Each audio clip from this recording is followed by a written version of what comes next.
జ్యోతిశాస్త్రరీత్యా ద్వాదశ రాశుల్లో రెండవ రాశి అయినటువంటి వృషభ రాశి మిత్రులారా, మీరు కృతికా నక్షత్రం 2, 3, 4 పాదములు, రోహిణీ నక్షత్రం 1, 2, 3, 4 పాదములు, మృగశిర నక్షత్రం 1, 2 పాదాలకు జన్మించిన మీరు వృషభ రాశి వారిగా పరిగణించబడుతున్నారు. ఈ నెల మీకు శుభాశుభ ఫలితాలు ఎలా ఉన్నాయంటే, శని 10వ ఇంట్లో, బృహస్పతి 1వ ఇంట్లో, రాహు 11వ ఇంట్లో, 5వ ఇంట్లో కేతువు, శుక్రుడు వరుసగా 9 మరియు 10 గ్రహాలుగా ఉంటాడు. కుజుడు 7 డిసెంబర్ నుండి ఫిబ్రవరి 24 వరకు తిరోగమనంలో ఉంటాడు. డిసెంబర్ 15, 20 నెలల తర్వాత సూర్యుడు 8వ ఇంట్లోకి ఉంటాడు. ఈ నెల మీరు దూర ప్రాంతాలకి ప్రయాణం చేసే అవకాశాలు ఎక్కువ కనబడుతున్నాయి. ఆర్థిక విషయాల్లో కాస్త క్లిష్ట పరిస్థితి ఇచ్చే అవకాశాలు ఉన్నాయి. కొత్త పెట్టుబడులు వంటి పెద్ద నిర్ణయాలు తీసుకోవద్దు. మాస ద్వితీయం ఆర్థిక పరిస్థితి మెరుగుపడి దీర్ఘకాలిక రుణాలు, అప్పులు తీర్చే అవకాశాలు ఉన్నాయి. చిట్ ఫండ్స్, బ్యాంక్ ఇవన్నీ తొలగుతాయి.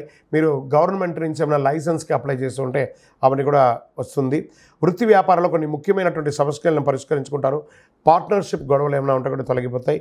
ప్రభుత్వంలో ఆశించిన పర్మిషన్స్ అని కూడా కొత్త వ్యాపారాలకి ఉపయోగపడుతుంది. ఉద్యోగంలో ప్రాధాన్యత పెరుగుతుంది, మీ ఇంపార్టెన్స్ పెరుగుతుంది. నిరుద్యోగులకి అవకాశాలు చాలా వస్తున్నాయి. ఇల్లు, ల్యాండ్, బిల్డింగ్స్ కొనుక్కోవడము, లేదా ఉన్న ఇంటిని వాస్తుపరంగా రిపేర్ చేసుకోవడం జరుగుతుంది. మరమ్మతులు, ఆకస్మికంగా పెద్ద పెద్ద ఖర్చులు వస్తుంటాయి. జీవిత భాగస్వామితో వివాదాలు, కాస్త జాగ్రత్త ఉండాలి. మీ వైవాహిక జీవితంలో కొంచెం మిశ్రమంగా ఉంటుంది. భార్యాభర్తల మధ్య అన్యోన్యత తగ్గుతుంది. కొందరికి సంతానం కలిగే అవకాశాలు బాగా ఉన్నాయి. నూతన వాహనం కొనుగోలు చేస్తారు. రాజకీయ నాయకులకి పార్టీ ప్రత్యేక కార్యక్రమాల్లో పాల్గొనే అవకాశాలు ఎక్కువ కనబడుతున్నాయి. విదేశాలకి ఉద్యోగరీత్యా ఉన్నవాళ్ళు లేదా వీసా కోసం చేస్తున్న వాళ్ళకి ఇది మంచి సమయం చెప్పచ్చు.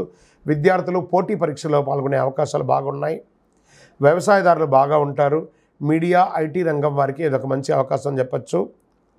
ఈ తొడ భాగంలో ఆరోగ్యపరంగా, తొడ భాగంలో, మోకాలు భాగంలో కాస్త నొప్పులు వచ్చే అవకాశం లేదా శస్త్రచికిత్స కూడా అయ్యే అవకాశాలు ఉన్నాయి. అలర్జీకి గురయ్యే అవకాశాలు కూడా ఉన్నాయి. జాగ్రత్తగా ఉండండి. అదృష్టకరమైనటువంటి రోజులు అని చెప్తే డిసెంబర్ 6, 8, 11 ఇవన్నీ మీకు కలిసి వస్తుంది. చంద్రాష్టమం డిసెంబర్ 2 తెల్లవారుజాము నుండి 4వ తారీఖున సాయంత్రం వరకు ఉంటుంది. ఈ 2.5 రోజులు చాలా జాగ్రత్తగా ఉండాలి. అదృష్ట సంఖ్య 1, 7, 9 బాగుంటుంది. పూజించాల్సినటువంటి దైవం ఈ నెల సుబ్రహ్మణ్య స్వామి ఆరాధన మంగళవారంలో చేయండి. సుబ్రహ్మణ్య స్వామికి పాలాభిషేకం చేయండి. సుబ్రహ్మణ్య భుజంగం చెప్పండి.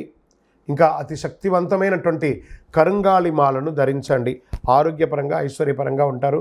మీ వయస్సు ఎంత ఉందో అన్ని దీపాలను మీ ఇష్టదైవం కులదైవ దేవాలయంలో సాయంత్రకాలంలో దీపం వెలిగించండి నువ్వుల నూనెతో.